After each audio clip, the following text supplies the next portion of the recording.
नमस्कार, नोएडा से city centre show में आपका स्वागत है। आपके साथ मैं हूं गीता जोशी और शुरुआत नोएडा से ही, जहां सेक्टर 94 में हुए लंबोर्गिनी हादसे में आरोपी दीपक को गिरफ्तार कर लिया गया था, लेकिन अब उसकी जमानत भी हो गई है। एनडीटीवी को जानकारी मिली है कि दीपक टेस्ट ड्राइव कर रहा था और असल में ये गाड़ी किसी यूट्यूबर की है। देखिए शुभांग सिंह ठाकुर की रिपोर्ट।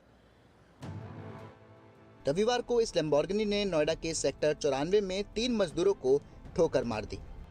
ये गाड़ी अजमेर का दीपक नाम का एक शख्स चला रहा था, जो कार डीलर है और बता रहा है कि वो टेस्ट ड्राइव कर रहा था। आरोपी के पिता के मुताबिक एक्सीडेंट से पहले दीपक ने उन्हें वीडियो कॉल कर बताया था कि गाड़ी में कोई टेक्निकल खराबी है, जिसके कुछ देर बाद ही एक्सीडेंट हो गया। एक्सीडेंट होने से पहले बेटे का 1 मिनट पहले मेरे पास कॉल आया। उसने मेरे को वीडियो कॉल करके देखा, पापा देखो गाड़ी में टेक्निकल कोई फॉल्ट आ रहा है। तो उसने मेरे को वीडियो भेजा है, वीडियो मेरे पास, मैं आपको दिखाता हूँ। और जो मीडिया में चल रहा है ना, ड्रिंक कर रखी थी या कुछ पी रखा था, उसका मेडिकल हुआ बकायदा। ना तो कभी ड्रिंक करता है, ना सिगरेट पीता है। और हमारी जिनको जो भी घायल होंगे उनकी पूरी सिंपैथी है। हम जैसी भी हेल्प करना चाहें उनकी हेल्प करेंगे। मिली जानकारी के मुताबिक इस गाड़ी का मालिक मृदुल नाम का एक यूट्यूबर है, जिसके 18 लाख से ज्यादा फॉलोवर है। मृदुल ने ये गाड़ी फ्यूजन नाम के एक लग्जरी शोरूम को बेचने के लिए दी थी। दीपक ने इस गाड़ी के लिए 1 करोड़ से अधिक रुपए दिए थे, लेकिन अब तक गाड़ी दीपक के नाम नहीं हुई थी। उधर मजदूरों का कहना है कि गाड़ी बहुत अनियंत्रित रफ्तार से चल रही थी। दरअसल इस हादसे ने याद दिलाया है कि भारत सड़क हादसों का भी घर है। नोएडा पुलिस ने पहले एफआईआर में आरोपी का नाम नहीं डाला था, लेकिन अब दीपक का नाम जोड़ दिया है। इस मामले में अब भी ये सवाल खड़ा हो रहा है कि क्या सच में इस गाड़ी में कोई खराबी थी या फिर दीपक की लापरवाही का नतीजा था कि ये हादसा हुआ। इन तमाम सवालों के जवाब पुलिस की छानबीन में मिलेंगे। फिलहाल इंतजार करना होगा कि पुलिस इस पूरे मामले की गहनता से जांच करे। नोएडा से अपने कैमरा सहयोगी धर्मेंद्र झा के साथ मैं Shubhang Singh Thakur, NDTV India. Comedian Kunal Kamra की मुश्किलें लगातार बढ़ती जा रही हैं। मुंबई में आज पुलिस अधिकारी उनके माता पिता के घर पहुंच गए। दरअसल कुणाल कामरा को एकनाथ शिंदे पर दी गई टिप्पणी को लेकर मुंबई पुलिस ने उनको 2 बार समन जारी किया है, लेकिन कुणाल कामरा ने अब तक जवाब नहीं दिया है। पुलिस के जाने के बाद कुणाल ने ट्वीट कर कहा कि ऐसे पते पर जाना जहां मैं पिछले 10 साल से नहीं रहा हूं, ये पुलिस के समय और जनता के पैसे की बर्बादी है। कुणाल कामरा इस वक्त तमिलनाडु में है। और इस पूरी खबर पर ज्यादा जानकारी दे रहे हैं मुंबई से हमारे सहयोगी अभिषेक। कुणाल कामरा को दिए गए दूसरे समन्स की अवधि आज 31 मार्च को खत्म हो गई। शाम को मुंबई पुलिस की एक टीम उनके पुराने घर कटारिया कॉलोनी में पहुंची, जहां उनके माता पिता रहते हैं, ऐसा कहा जाता है। लेकिन सूत्रों के हवाले से यह खबर मिली कि वहां पर कोई भी मौजूद नहीं था। अब आगे क्या तीसरा समन मुंबई पुलिस इशू करेगी और कब करेगी, इस पर हमारी नज़र बनी हुई है। वहीं कुणाल कामरा ने ट्वीट करके ये बताया कि वो 10 साल पहले उस घर में रहते थे और वहाँ पर इस तरीके से पहुँचना सिर्फ़ और सिर्फ लोगों के पैसे का दुरुपयोग है। और आपको ये भी बता दें कि मद्रास हाईकोर्ट ने उन्हें गिरफ्तारी से राहत दी है 7 अप्रैल तक। अब ये जिम्मेदारी बनती है कि वो पुलिस के सामने आकर अपना बयान दर्ज कराए, लेकिन आज भी उन्होंने दूसरा समन्स में हाजिर नहीं हुए। अब आगे देखना होगा किस तरीके से मुंबई पुलिस तीसरा समन्स भेजती है या वो खुद अपनी तरफ से सामने आकर मुंबई पुलिस के समक्ष पेश होते हैं। और अगली खबर भी मुंबई से, जहां मलाड के पठानवाड़ी इलाके में 2 गुटों के बीच हुई झड़प के बाद वहां हालात तनावपूर्ण हैं और अब बजरंग दल भी इस पर कूद पड़ी है। मुंबई पुलिस इसकी जांच कर रही है। मामला मलाड ईस्ट इलाके के पठानवाड़ी का है, जहां 2 गुटों में मारपीट हो गई। एक गुट के लोगों ने दूसरे गुट का झंडा भी फाड़ दिया। बताया जाता है कि बीती शाम गुड़ी पड़वा कलश शोभा यात्रा से भगवा झंडा लहराते लौट रहे कुछ लोगों ने रास्ते में जय श्री राम के नारे लगाए थे। जिस जगह ये नारेबाजी हुई, इसी बात पर दूसरे गुट के लोगों ने उन्हें पकड़कर पीट दिया और उनका झंडा फाड़ दिया। पीटने वालों का कहना था कि ये युवक नमाज के समय जय श्री राम के नारे लगाकर माहौल बिगाड़ने की कोशिश कर रहे थे। पुलिस ने इस मामले में 8 से 10 अज्ञात लोगों के खिलाफ धार्मिक भावना भड़काने का मामला दर्ज किया है। ये मुकदमे कलश यात्रा से लौट रहे लोगों के खिलाफ दर्ज किए गए थे। इसके बाद बजरंग दल ने मोर्चा खोल दिया और दूसरे पक्ष के लोगों के खिलाफ मामला दर्ज नहीं किए जाने पर आंदोलन की चेतावनी दी। इसके बाद पुलिस ने पिटने वालों की शिकायत पर भी केस दर्ज कर लिया। पुलिस का कहना है कि गुनाहगार को बख्शा नहीं जाएगा। एमएनएस प्रमुख राज ठाकरे ने मराठी नववर्ष के उपलक्ष्य में रैली को संबोधित करते हुए उत्तर प्रदेश सरकार को निशाने पर लिया। उन्होंने कहा कि महाकुंभ के दौरान गंगा नदी में लाखों लोगों ने स्नान किया और वो बीमार पड़ गए। उन्होंने सवाल भी उठाया कि धर्म के नाम पर क्या हमारी नदियों को प्रदूषित करना सही है।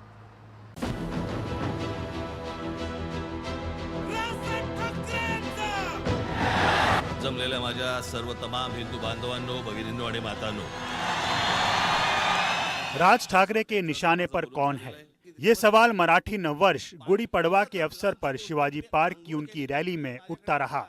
उन्होंने महाकुंभ के दौरान गंगा की गंदगी का मुद्दा उठाया और कहा कि लाखों लोग इससे बीमार हो गए हैं। आपल्या देशामधल्या नद्यांची जी अत्यंत भीषण अवस्था है, हमारी नदियां खतरनाक स्थिति में हैं। हम अपनी नदियों को माँ और देवी कहते हैं, लेकिन जो लोग राज करते थे और जो कर रहे हैं वे दोनों ही इससे अनभिज्ञ हैं। स्वर्गीय राजीव गांधी ने सबसे पहले गंगा नदी की सफाई की पहल की और फिर 2014 में प्रधानमंत्री मोदी ने। हमारी नदियों के पानी की हालत ऐसी है कि पीना तो दूर, नहाना भी मुश्किल हो गया है। उत्तर भारत के कुछ लोग मुझसे मिले और उन्होंने बताया कि गंगा नदी में डुबकी लगाने से लाखों लोग बीमार पड़ गए हैं। ये गंगा नदी का अपमान या कुंभ का अपमान नहीं है, सवाल पानी की स्थिति का है। प्रश्न हा गंगेच्या अपमानाचा नाहीये, प्रश्न हा कुंभमेळ्याच्या अपमानाचा नाहीये, पाण्याच्या स्थितीचा आहे। गंगेची आत्ताची परिस्थिती काय आहे ती मी तुम्हाला। राज ठाकरे अपने पुराने तेवर में लौटते दिखे। उन्होंने गंगा नदी की वर्तमान स्थिति का एक वीडियो दिखाया जिसमें आधे जले हुए शवों को फेंका जा रहा है, केमिकल छोड़े जा रहे हैं। राज ठाकरे ने कहा कि अब तक 33,000 करोड़ रुपए गंगा की सफाई पर खर्च हुए हैं। उन्होंने कहा कि क्या हम धर्म के नाम पर हमारी नदियों को बर्बाद और प्रदूषित नहीं कर रहे हैं? आपल्या नद्या स्वच्छ राहिल्या पाहिजेत। हमारी नदियां साफ होनी चाहिए, लेकिन हालत बहुत खराब है। हम धर्म के नाम पर नदियों को दूषित कर रहे हैं। हर किसी को अपना धर्म पसंद है और उन्हें अपने धर्म में जरूरी बदलाव करने चाहिए। जब मैंने गंगा नदी पर यह स्थिति देखी तो यह समझना बहुत मुश्किल था कि वहाँ क्या चल रहा है। शिंदे की शिवसेना ने राज ठाकरे के रुख को हिंदुत्व की राजनीति से यू टर्न करार दिया है। कल उन्होंने कहा है कि धर्म के आधार पर कोई भी देश आज तक मजबूती से खड़ा नहीं हुआ। मतलब धर्म की स्थापना के ऊपर वो सवाल उठा रहे हैं। मुझे लगता है अगले साल जाते जाते उनकी भूमिका क्या हो जाएगी शायद उनको भी पता नहीं है। तो ऐसे राज ठाकरे जी को हम लोग बहुत सीरियसली अब नहीं लेते हैं। जब मन में आता है कभी वो गंगा जी का अपमान कर देते हैं, कभी महाकुंभ का अपमान कर देते हैं। पिछले चुनाव में 0 पे आउट हो गए, अगले चुनाव में शायद 0 से भी नीचे कोई जगह होगी तो वहां जाना पड़ सकता है। इसलिए कम से कम वैचारिक रूप से जो प्रतिबद्धता होती है उसको लेकर जीने की आदत रखें। महाराष्ट्र की कई खानों में बटी राजनीति में फिलहाल राज ठाकरे अपनी जगह तलाश रहे हैं। महायुति और महाविकास आघाड़ी में कुल 6 दल 6 तरह की राजनीति कर रहे हैं। राज ठाकरे 7वें कोण की तलाश में है। शायद इसीलिए गंगा की सेहत पर उनकी नज़र है। कैमरामैन दिग्विजय के साथ अभिषेक अवस्थी, एनडीटीवी इंडिया, मुंबई। इस साल गर्मी में लू ज़्यादा चलने की संभावना है। अप्रैल से जून के बीच दिन का तापमान औसत से ज़्यादा रहेगा। ये जानकारी मौसम विभाग ने सोमवार को जारी की। मार्च की गर्मी ये इशारा कर रही है कि देश के कई हिस्सों में अप्रैल से जून के बीच लू के दिन औसत से ज्यादा होंगे। सोमवार को भारतीय मौसम विभाग के director general doctor M Mohapatra ने अपनी ताजा रिपोर्ट में ये महत्वपूर्ण अलर्ट जारी किया। अगले 3 महीने अधिकतम तापमान भी देश के अधिकतर हिस्सों में औसत से ज्यादा रहेगा।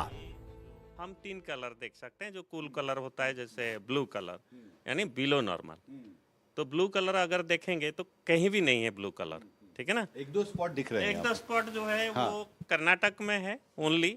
तो जैसे पहाड़ी इलाका जो वेस्टर्न घाट है वो प्रोबेबिलिटी हाई प्रोबेबिलिटी 1-2 डिस्ट्रिक्ट में टेम्परेचर अप्रैल टू जून जो एवरेज होता है सामान्य से कम रहेगा। लेकिन लगभग जो ज़्यादा एरिया है, अगर मैं जैसे बात कर रहा था कूल कलर, अगर अपोजिट जाएंगे रेड और ऑरेंज कलर है, वो तापमान एवरेज जो लॉन्ग पीरियड है उससे ज़्यादा रहेगा। इस साल गर्मी सीजन के दौरान रातें भी औसत से ज्यादा गर्म रह सकती हैं, क्योंकि न्यूनतम तापमान भी औसत से ज्यादा रहेगा। दिल्ली से कैमरा पर्सन सुशील राठी और अरुण सिंह नेगी के साथ हिमांशु शेखर, एनडीटीवी इंडिया। महाकुंभ में वायरल गर्ल मोनालिसा को फिल्मों का ऑफर देने वाले निर्देशक सनोज मिश्रा को दिल्ली पुलिस ने एक लड़की के साथ रेप के आरोप में गिरफ्तार कर लिया है। हाल ही में दिल्ली हाई कोर्ट ने उनकी जमानत रद्द कर दी थी।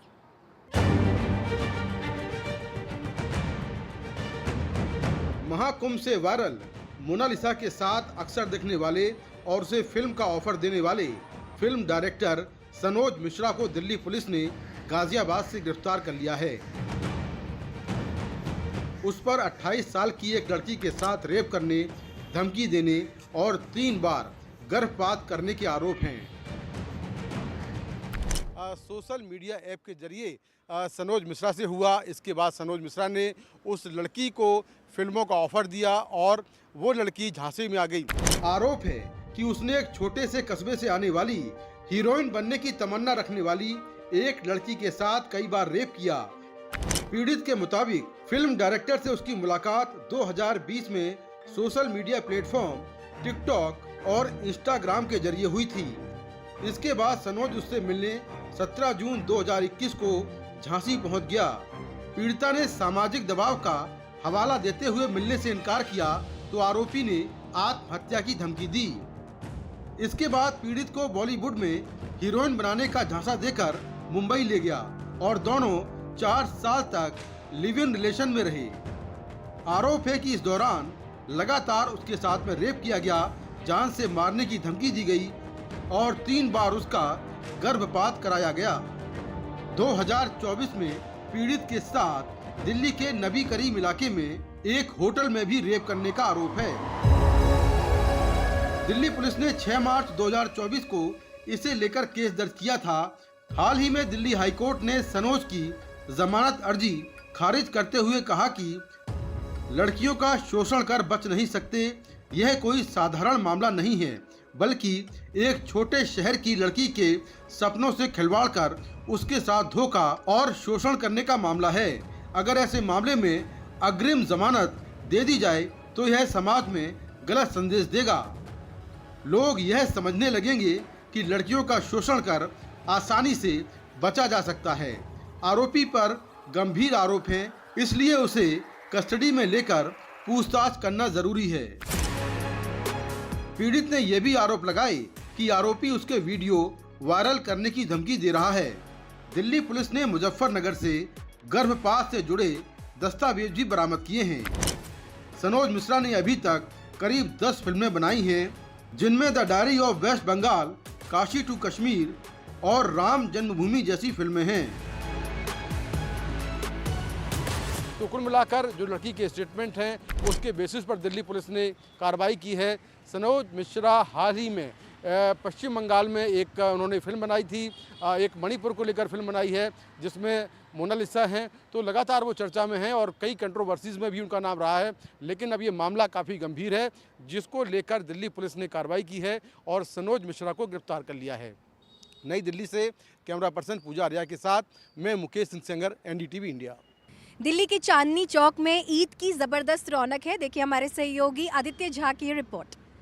हम यहाँ पर आ गए हैं, मेरा नाम है आदाब आदित्य झा और हम यहाँ पर आ गए हैं आप सबको साथ लेकर पुरानी दिल्ली में एक साथ जरा देखेंगे कि क्या कुछ यहाँ पर पकवान बन रहा है, बुजुर्ग का क्या मैसेज है, लोग क्या कह रहे हैं, बच्चों को ईदी मिली कैसी मिली, तो सब कुछ जानेंगे आपके साथ। और लेकिन सुनिए, आपको एक प्रॉमिस करना पड़ेगा, मेरा हाथ थामना पड़ेगा, साथ चलना पड़ेगा। तो चलेंगे ना मेरे साथ, चलेंगे ना। सब लोग कह रहे थे कि कहीं जाए ना जाए मोहब्बत की शरबत जरूर पी लें, तो क्या है ये मोहब्बत की शरबत, एक बार फिर से बता दें हमारे तक। इससे पीने से मोहब्बत बढ़ती है एक दूसरे से।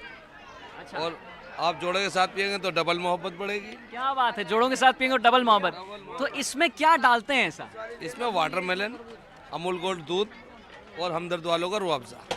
अच्छा, हमदर्द वालों का रुआवजा, वाटरमेलन और अमूल गोल्ड दूध। लेकिन मुझे लगता है सबसे बड़ा इंग्रेडिएंट है मोहब्बत। क्यों? मोहब्बत ये पूरी रात घोटते हैं, फिर सुबह मिलाते हैं, फिर लोगों को पिलाते हैं। एक मैसेज जो हमारे तमाम दर्शकों को एनडीटीवी पर देना चाहेंगे ईद के दिन, क्या देंगे?